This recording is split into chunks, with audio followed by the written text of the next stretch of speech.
Thank you very much. Thank you, Chair. Just on that, Prime Minister, every homeless child means a child missing school, a child missing out on a vital and welcome breakfast club that your government have committed to, a child or adult missing out on those extra hospital appointments because they don't have a safe and secure home to go to.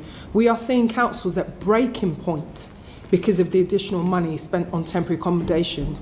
A number of councils declaring bankrupt because of temporary accommodation. This is not sustainable.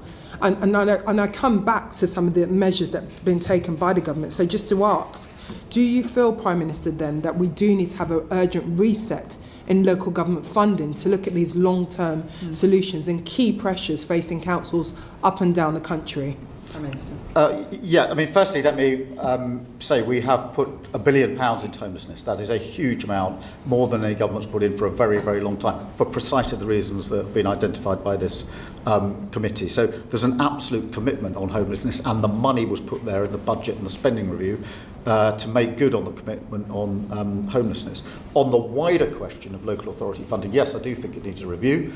I've long thought it needs a review, amongst other things. We need multi-year settlements. There are no end of local authorities that say to me, because it's a year on year allocation of money, we can't use the money as effectively as we might otherwise be able to do. There are, I don't know how many local authorities who say to me, until you fix, as we are now doing, the no-fault eviction problem, you'll have a homelessness problem, and the bill will be picked up by local authorities. That's why we brought in the provisions to get rid of no-fault evictions. So I absolutely agree with you. This needs review, it needs change. We've started the process of change, and they would be, as it were, the top contenders for me of what we're getting on with to bring about a material change as quickly as we can. Okay, that's good. So it'll be good to know when we'll expect to see some of those changes and the extra investment, and if it's something that... Well, the investment in homelessness has gone in already. I mean, the money's been made available. But when do you expect to see a change? Well, as soon as possible. I've got the Deputy Prime Minister project managing this. We're looking across the numbers. We're getting the money to where it needs to be. But the financial commitment and the political commitment are in place, and the Deputy Prime Minister is pretty focused. I mean, it matters hugely to her, it matters hugely to me, and therefore we're driving it through central government. I talked earlier about your vision in 3 years. I mean, you're saying in 3 years, in the next year, you'll see a difference. When do you think we'll see the actual difference on the ground? Because in homelessness or living standards more generally? Well, on this particular issue, on housing and temporary accommodation. Oh, the money going into temporary accommodation, I want to see having immediate effect. In other words, more accommodation available. Now, obviously, it'll take some time to get it into place.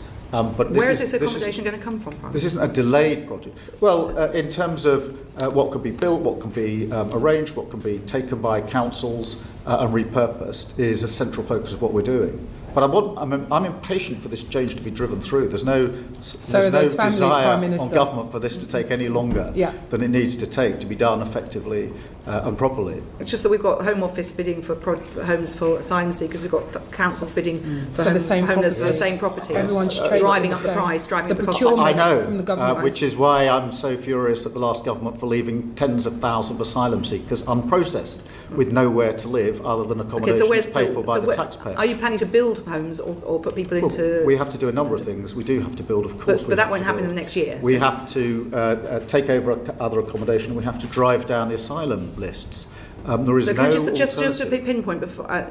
What other accommodation precisely are you planning to take over to provide temporary accommodation for families? Oh, there's lots of housing in many local authorities that can be used, and we're identifying where it can be used. But I mean, look.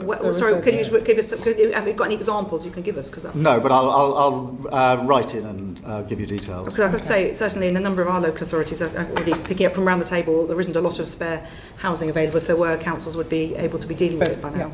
Well, exactly, which is why leaving a huge tens of thousands of unprocessed asylum seekers that need to be housed is a huge problem for this government. You'll be putting homeless families into those hotels? No. We're looking at what accommodation is available, and I'll make sure that we send a detailed letter. Okay, well, we certainly look forward to receiving that detailed note. I'm sure councils will be breathless waiting for it.